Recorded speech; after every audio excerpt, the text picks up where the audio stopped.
Well, hey there, gorgeous listener. This is officially the first episode of 2024. And this episode is awesome for anyone who might have New Year's fat loss ambitions. And especially if you have ever heard yourself think, I'm doing everything right, but I'm just not able to shift this weight. There must be something wrong with my hormones. Today's episode is a recording of a conversation that I had with Dr. Sadaf Jeelani, a board-certified internal medicine doctor and endocrinologist with specializations in thyroid disorders, PCOS, adrenal disorders, and type 1 and 2 diabetes. She was also one of my clients in my Masters of Fitness Awesomeness program. And this conversation happened pre-podcast because she generously offered to do a Q&A in our Masters of Fitness Awesomeness group about all things hormones because there was so much misunderstanding happening. So I'll be honest, the sound on this is kind of sucky because we were just chatting on Zoom, and the video, if you're watching this on YouTube, is not that fascinating because for some reason the Zoom recorded only me. So it's mostly just me listening. But dude, it doesn't even matter because Dr. Jeelani answers all of those questions that you wish you could get a specialist appointment for. Questions like, what could possibly be wrong with my hormones that would prevent me from losing weight? I am clearly in a caloric deficit. Things like that. Or how to optimize thyroid function with Hashimotos disease. Or the problem with KICO, calories in, calories out, when fighting obesity. Or why you might feel better on an anti-inflammatory diet when you eliminate, soy, wheat, and dairy. And the long-term effect of cortisol on weight gain. Also, at what BMI weight loss is probably not worth it. Oh, dudes, there's so much juicy stuff in this interview. I cannot wait for you to hear it. Breaking news. Your dream life isn't going to happen because you made a vision board. You're going to need goals, grit, and some woo-woo shit. This podcast is about getting clarity on what you want, having the grit to do the actual work, and most importantly, constantly training your brain to be your bitch. Ready to be inspired? Here is your host, best-selling author, Una Duncan. All right, MFers. We are here with Sadaf, who is very generously offered to teach us about hormones. She is an endocrinologist, and there's tons of MFers who have some big questions about hormones.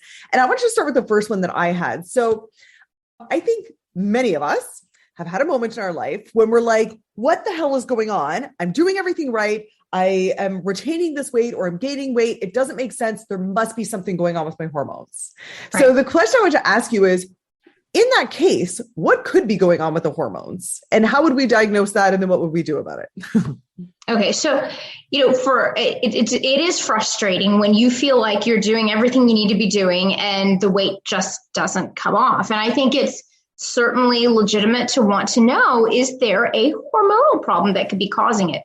Truth is, there are very few hormone disorders that actually cause difficulty with weight loss or abnormal weight gain, but there are some. Hypothyroidism or an underactive thyroid is probably the most common endocrine disorder that I see in my clinic. The symptoms can be very subtle, just gradual weight gain or difficulty losing weight, maybe a swelling in the front of the neck, maybe a sensation of just feeling more tired than normal. And there is a blood test that can test for that. It's called the TSH. And that usually gives us an idea of if the thyroid is working or not. Another disorder that can make it harder to lose weight is something called polycystic ovarian syndrome. Mm-hmm. This is usually diagnosed when people are much younger, and it manifests as irregular periods or somebody who stops having periods altogether. This is one of the true causes of a medical problem that causes not only weight gain, but great difficulty losing weight.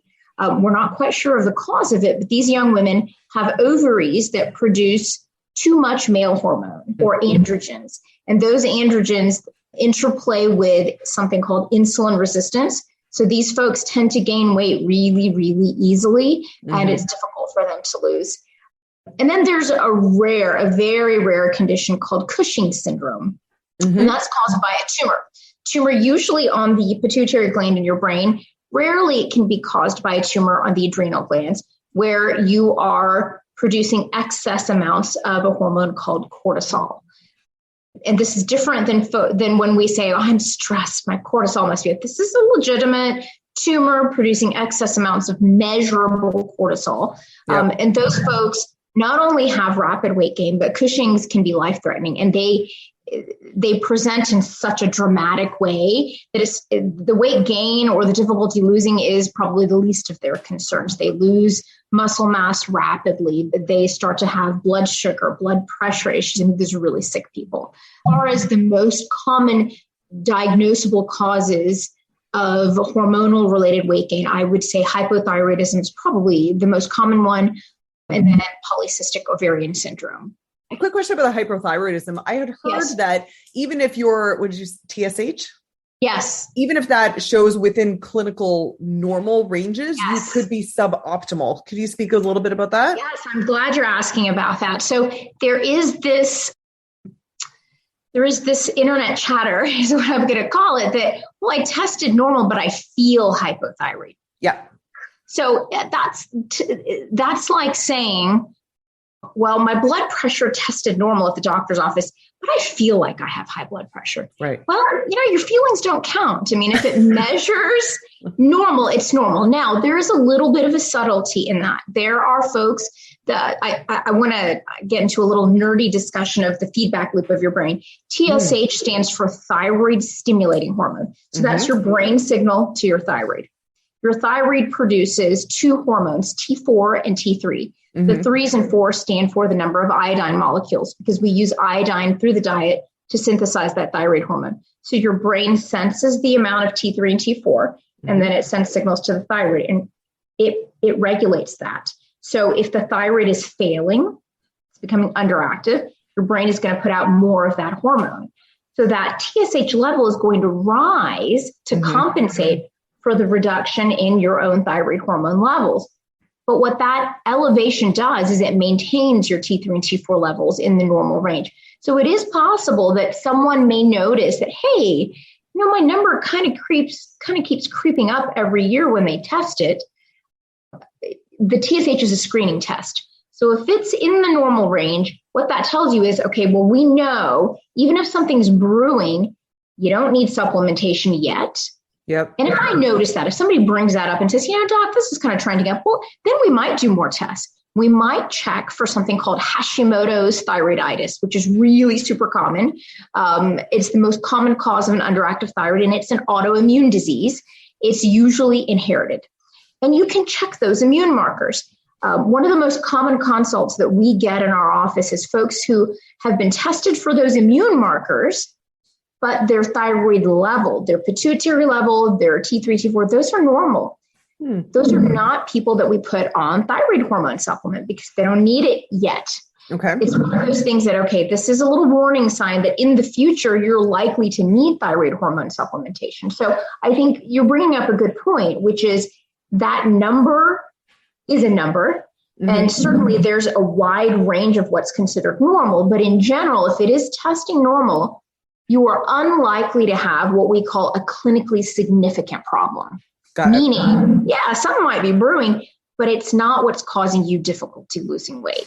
What causes people difficulty losing weight and that weight creep throughout life is as we age, we lose muscle, and therefore we're less effective at burning calories. And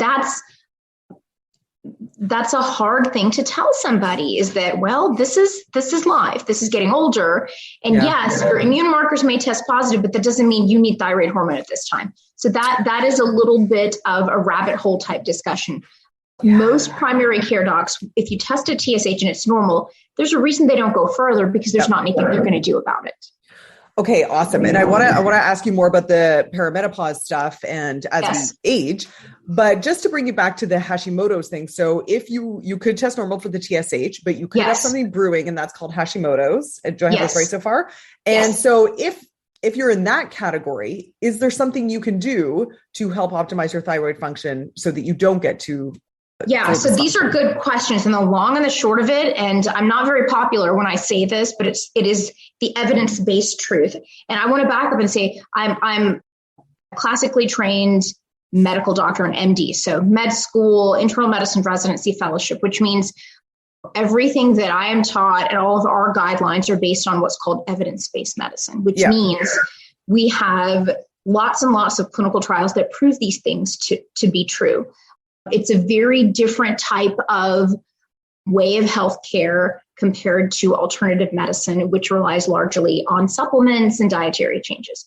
I've been an endocrinologist for a decade and a half, and I approach this with an open mind. And a lot of my patients come in with this question saying, I've got this autoimmune problem. It must mean I'm inflamed. So there must be something I can do to fix those immune markers. Yeah. And the truth is we have yet to discover that. We don't know how to get rid of those thyroid antibodies, just like we don't know how to cure type 1 diabetes. That's another autoimmune endocrine disease. I have patients who are often, I see them in conjunction with a colleague in town who does a more alternative medicine approach. They're put on the standard autoimmune protocol diet, which is you eliminate dairy and soy and gluten and all of those things. I will say that the vast majority of people feel systemically better. They just feel less swollen. They have more energy. Their mood is more stable. They feel better.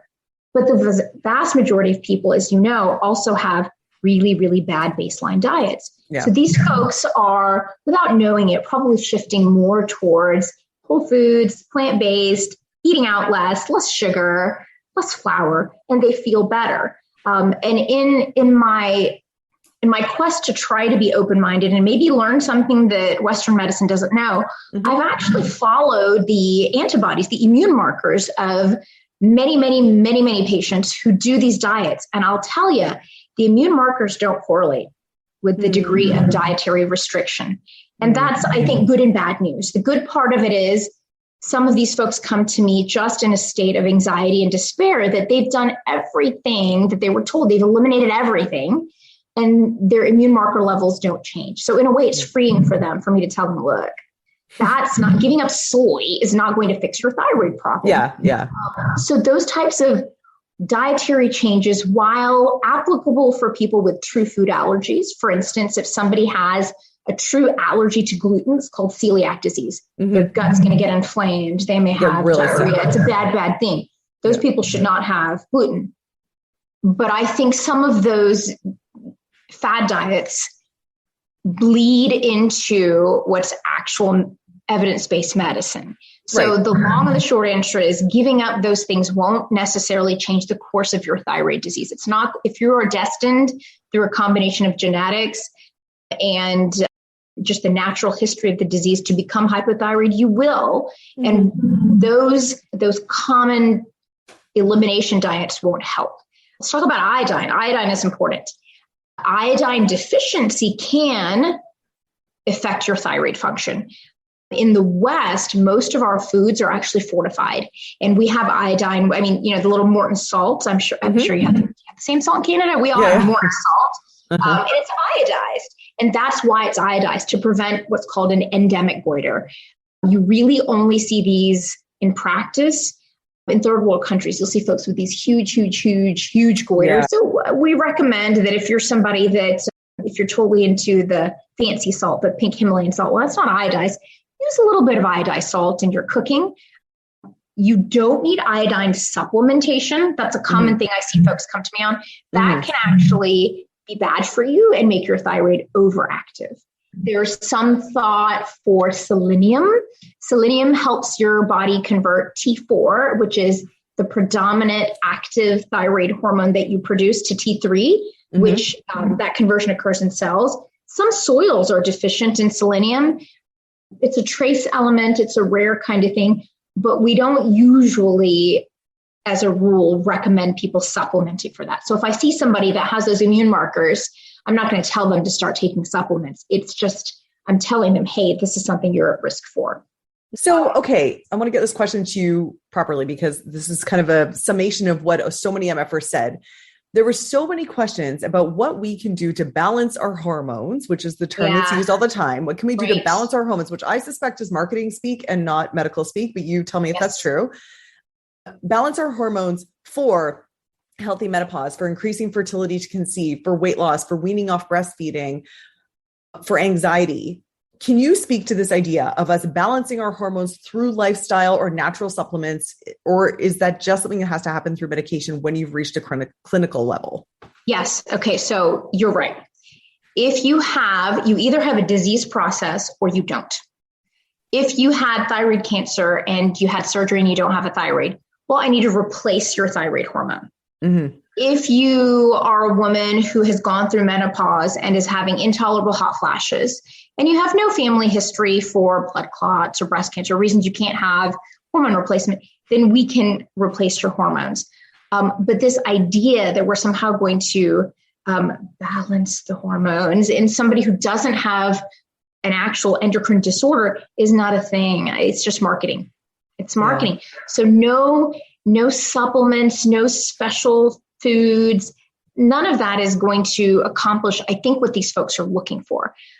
One little clinical pearl I always tell folks is, if you are a premenopausal woman without a disease, meaning you have a functional thyroid, you don't have a tumor on your pituitary, you don't have type 1 diabetes, if you have regular menstrual periods, it means your reproductive axis is functioning normally. The reproductive axis is your pituitary signaling to your ovaries and back. That loop is functioning properly, and there's no need for hormone testing.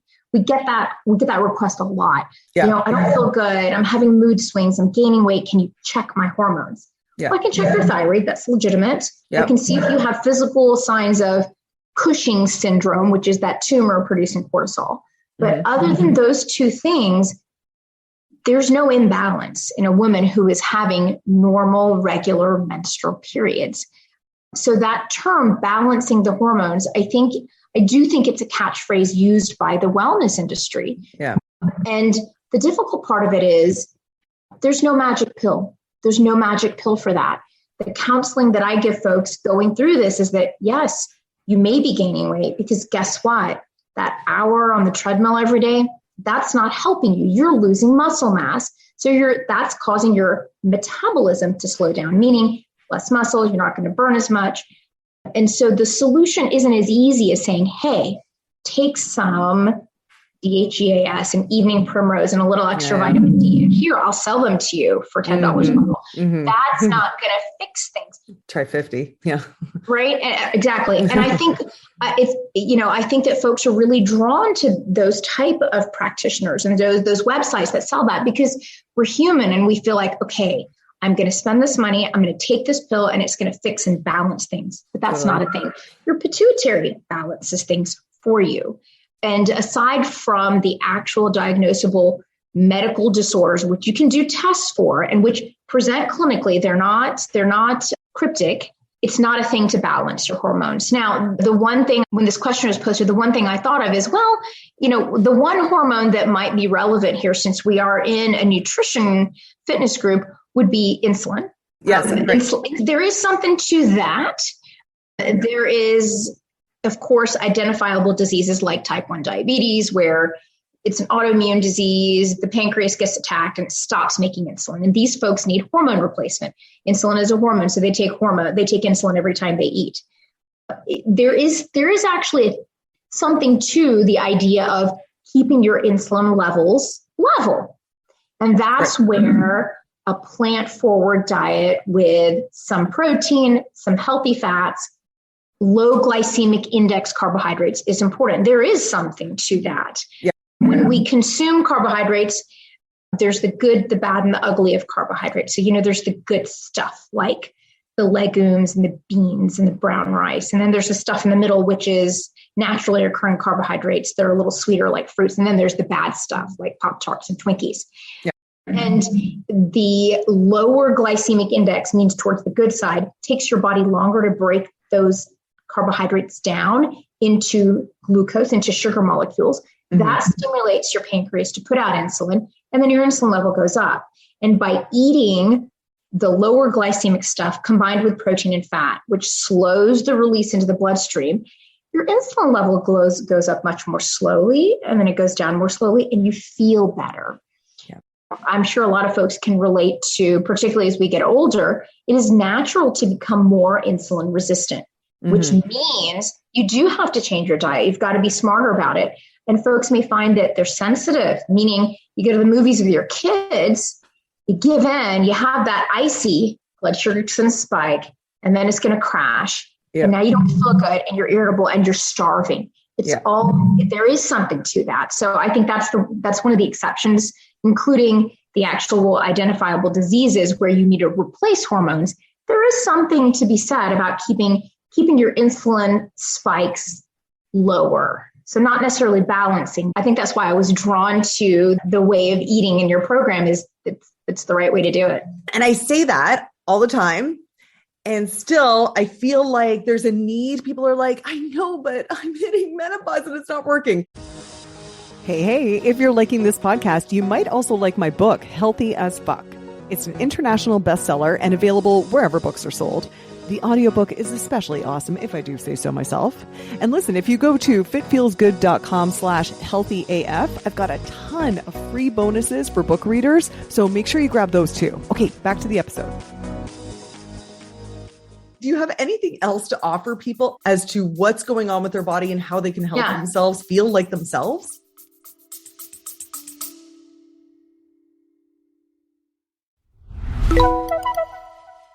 Hey, dude, if you are enjoying this episode and you have a friend that you think might also benefit from this information, please share it with them. That helps my podcast so much, and it's going to help your friend. Share the love. Thanks so much.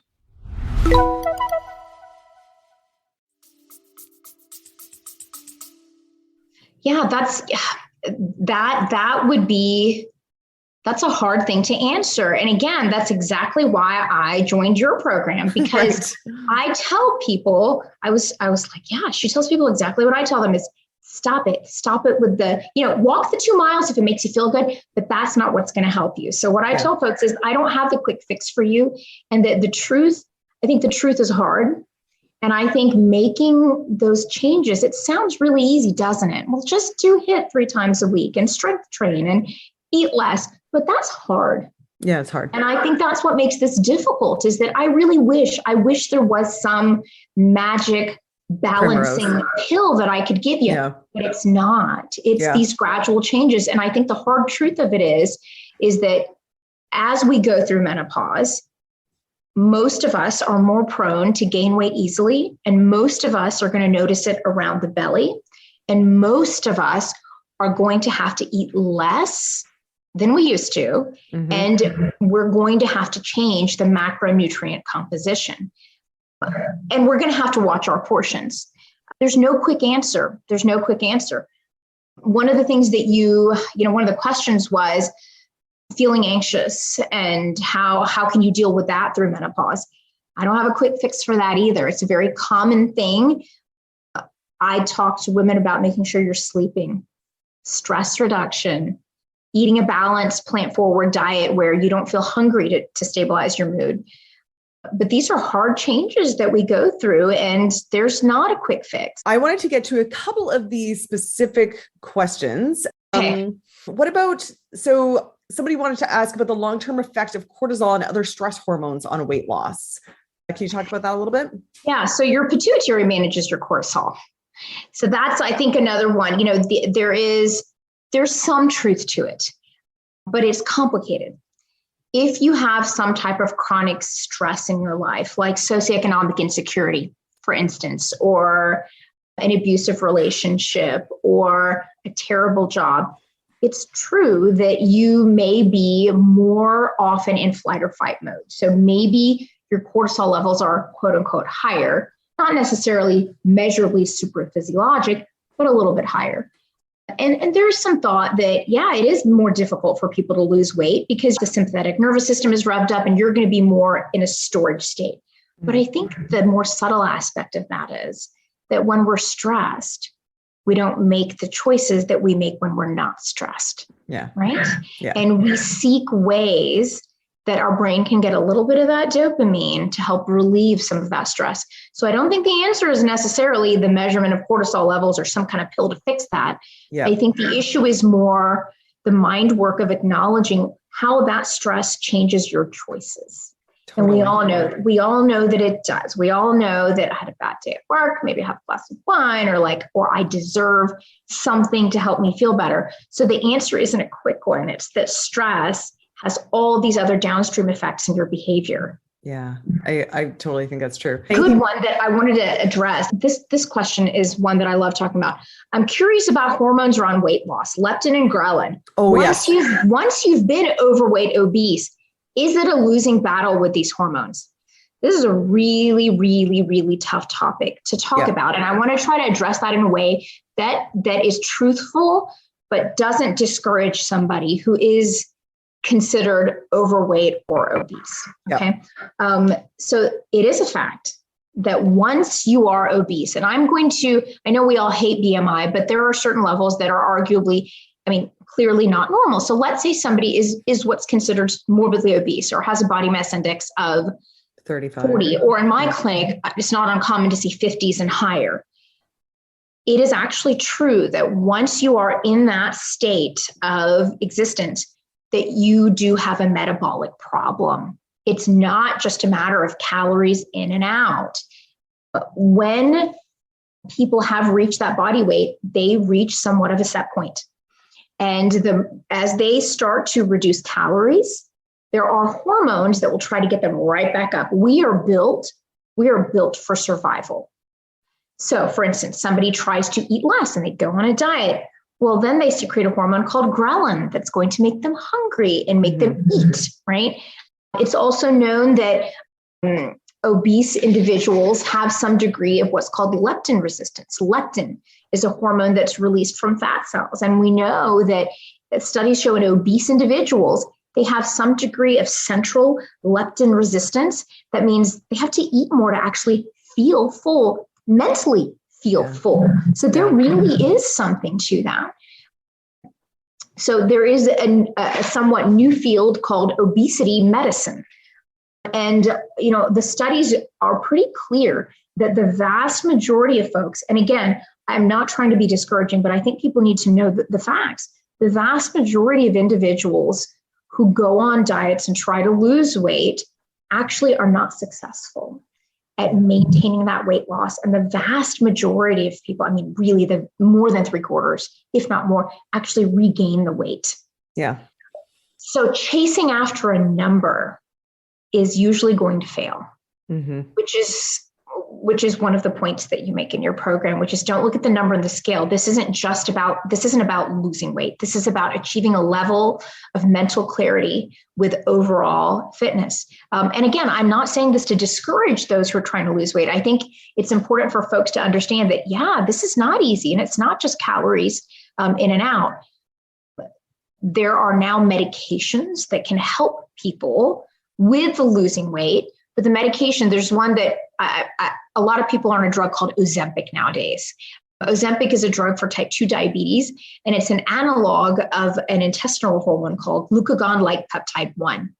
Slows the stomach emptying, makes you feel full, helps with satiety in the brain, and it's phenomenal at blood sugar control. And I'm seeing on a lot of my women's physicians group, I'm also in a women physician weight loss group. As you can see, like other women, it's a thing, right? It's a thing for us to try to figure this out for ourselves. Okay. So I'm in some of those groups as well. And I see a lot of women who are not diabetic getting on this med. And there was just a study released at our academic conference recently that when people lost tons of weight on this drug, they lose 40, 50 pounds. Okay. Because you don't eat. But it's expensive, and many of them are paying a lot of money, $1,000 a month for the drug, or somehow they're getting it from Canada. So a lot of people are getting this drug, and what happens apparently in these studies, when they go off of the medicine, they regain the weight. Yeah, they regain the weight. So it's a tough question, right? But there is something that once you achieve such a high body mass index, it is a metabolic problem. That's why obesity is a diagnostic code that we put in our medical charts. And we know that the vast majority of the folks will not lose weight and will not be able to maintain it. So there are medications that can help, but they should be considered lifelong medications. And the tough part of that is that something you want to do? And is that something you need to do? And then, there are the surgeries that cause weight loss. the gastric bypass procedures. But in my experience, people can regain weight on those as well if they haven't done the mind work. If that part of it is not done, even those kinds of things can fail. And then the best example I like to give, we had a show, an American show called The Biggest Loser. You watch this show and you see folks lose hundreds and hundreds of pounds, and it's this big spectacle. Well, the National Institutes of Health did a study on The Biggest Loser. And what they found was the basal metabolic rate measured in a lab the right way, not on those little scales that we use in the gym. I use the scales at the gym. Their basal metabolic rate after the weight loss, meaning how much do you, put it in simple terms, how much do you burn in a day? After their dramatic weight loss, their basal metabolic rates were lower than before the weight loss. And that almost all of them went home, could not sustain the extreme diet and the hours of exercise, and they all regain the weight, right? And then they're stuck with a lower basal metabolic rate than they had before. And that's mind-blowing, right? It is harder to lose weight, and it is harder to maintain that weight loss. It can be done. And I think the most successful way that it's done is with slow, gradual lifestyle changes, a balanced diet, regular exercise. But it is boring, but it's true. Yes. I just want to clarify. So when you're talking about this metabolic shift, this is for people who are in really high BMIs. This is not really for someone who's got like 10, 20 pounds to lose. Correct. Okay. Now, here's something else. In those closer to normal BMIs, there really wasn't much benefit shown health-wise to weight loss. So for instance, if you're fixated, and I'm not going to lie, I'm one of these people, I like to look at that number and I want it a certain way, and I'm human. So let's say somebody has a BMI of 27 and normal is 25, which I should mention, if we're going to go by BMIs for Asian women, like this person here, we find that the rates of diabetes, high blood pressure, heart disease actually increase over 23. So if you're Indian, that's really low. If you're Indian and your BMI is over 23, what that means is, you have a little bit of higher metabolic risk. But for the BMI that's set for Caucasians, which is 25, let's say you're a woman with a BMI of 27. First of all, as you mentioned, well, is that muscle or is that fat? And where is that fat? Is that fat in your arms, or is that visceral fat, which is worse, right? So the weight loss on the scale from a BMI of 27 to 25 actually doesn't really have significant health benefit. And the amount of effort sometimes requires unhealthy behaviors. And I'm talking about people who are a type 2 diabetic, aren't in my clinic, in whom that fat loss around their organs, that will make a difference. That will make a difference in their diabetes control. So take those out of the equation. But for otherwise healthy women, there was actually shown to be, it's worse for your health to try to get from that BMI of 27 to 25 just to fit into a number. There was no health benefits, and you may do ridiculous things to try to achieve that. Totally. Yep. And you'll spend your life trying to do it because it's so much harder than getting down from a 30 to or whatever, it's really, those last 10 pounds are hard. And I should comment, I wanted to, as part of this, comment on keto. Keto is this super popular thing. I could comment on intermittent fasting. I call it intermittent starving, but keto works. Keto works short term. You can lose tons of weight on keto, right? I will say that what I have seen, because again, I am a consultant to my patients. I want them to do what they think they need to do, and I'll measure whatever they want, because people come in saying, okay, this website said I need these levels. I'm like, okay, it's your money. I'll measure it. But what I find is people lose weight and they're very successful with that. And then I'll see them in a year and I'll see them in 2 years. Now, in the short term, the lipids go crazy. And there's a few rogue doctors out there who are like, ignore the measurable lipid. Nothing bad's going to happen. I don't know why they're saying that. It's on black and white. It's bad. These are bad lipid levels. So I find that happens is that I've had folks whose bad cholesterol goes out the roof on a keto diet, but you will lose weight. People will lose weight. And I've got one guy who really has stayed keto for 5 years. So keto works short term, but then what I see the next year, the weight starts to go back up because nobody wants to keep eating that way, right? And in my opinion, a diet where an apple is bad for you, it's probably not something healthy or sustainable. Yeah. Yeah. So keto works short term, but the vast majority of those patients actually regain even a little bit higher than they started, because there's a psychological aspect to having restricted for so long on something that's not convenient, and it rebounds.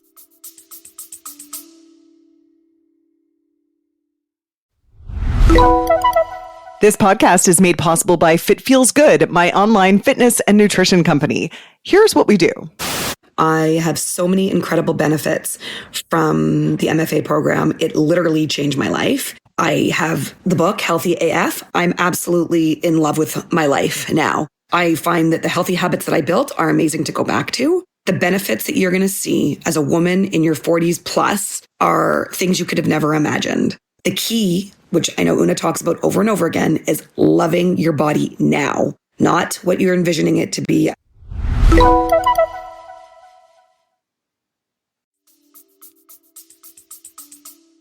Yep. I totally agree with you on that. And tell us about intermittent starving. Intermittent fasting. So there's a little bit of truth to it, but then there's the people who take it to the extreme of an eating disorder. The way I explain it, the type of intermittent fasting that I recommend to people is eat an early dinner. You don't need to go to bed with a full belly, because you're just going to store that. You're not going to use that energy. You're going to store it probably as belly fat if you're our age. So finish dinner early and give your body some hours. Give it 10 to 12 hours where you're not consuming anything. Yeah. If you don't need to, don't snack between meals, because then again, you're going to keep your insulin level, kind of at baseline. So to me, there is something to intermittent fasting, which is that you don't need to constantly snack, because you're constantly putting out insulin. And what does insulin do? Insulin stores all of that energy. So that's the type of intermittent fasting I recommend people, which is fast between your meals. You're not a toddler. You don't need a snack between breakfast and lunch and dinner and one at bedtime. You don't need that. Yeah. So you can go 4 to 6 hours between your meals. And it's okay if you feel a little hungry. That makes sense. And the concept is exactly what Jason Fung says in his book, which is that you're keeping your insulin levels low. There is something to that. Mm-hmm. Now, and there are some folks that find success with eating in an 8-hour window, and then they're not eating breakfast. They're just living off of coffee until lunchtime. What I have found is the vast majority of folks who lose weight that way, it's really that they're consuming less calories. It's less calories. Well, that's why it works for those folks. Then you have the folks who will come to you and say, I've been doing that, but I'm not losing weight. And then you take a food recall is what we call it.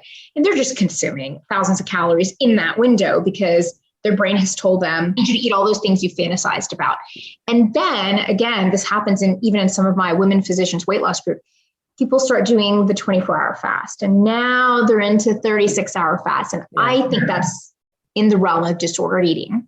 Yeah. And I think that is effectively slowing their basal metabolic rate. So if they go back to being a normal person, most of them are going to regain that weight. So I think that the concept of don't snack all the time. We don't need all these snacks.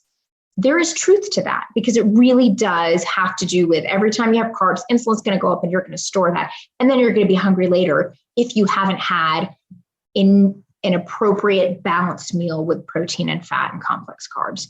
So I think intermittent fasting can work for some people if they're not overdoing their calories and if they're not using it as a replacement for doing the work that it takes to meal plan, to think about what you're eating, and to eat when you're hungry. There you go. I love it. I'll just close this conversation by asking you, what would you say is some of the most common things that you hear about the endocrine system that you would love to correct? Not to minimize the need for smart, safe postmenopausal hormone replacement options, because that is a thing. Not to minimize the fact that there are people with an actual underactive thyroid that need supplementation. And there are actual diseases like type 1 diabetes that require insulin replacement, Cushing's disease caused by tumors that need surgery. Those are real hormone disorders. But the term balancing my hormones and the thought that a vitamin or an herb can do that, it's just not true. And in that vein, this concept of alkalinizing water or those kind of things, no, your kidneys do that. Those are all gimmicks to take your money. The other thing that I hear a lot is this concept, and I don't want to insult anybody or hurt anybody's feelings, but this concept of adrenal fatigue. Oh, yes. Please talk about that. That's a really commonly used terminology in the alternative medicine circles. And I think, and interestingly, the treatment for adrenal fatigue by most alternative medicine providers is stress relief, eating healthy. But somehow those folks have this misconception that their adrenal glands aren't working properly or that they're tired. And that's really not a thing. There is a real disease called Addison's disease, which is autoimmune, and your adrenals get attacked and they stop making very, very vital corticosteroids that require steroid replacement. But short of that, the idea that the adrenals are just tired, that's not really a thing. They work, or if they don't, you have a serious life-threatening disease that needs steroid replacement. Right. That one really gets my goat. This has been so helpful. Thank you so much. And for answering these general questions, which I'm sure all MFers are going to be like glued to their seats because it's such good information. Thank you for your generosity and for having this call with me. Absolutely. And just in closing, I would say that, the answer to a lot of these, how do I feel better? How do I balance things? I think it's all the things that we're learning. We're learning. You got to eat a balanced diet. You got to reduce your stress. These are all the things. These are the answers. There is no magic pill.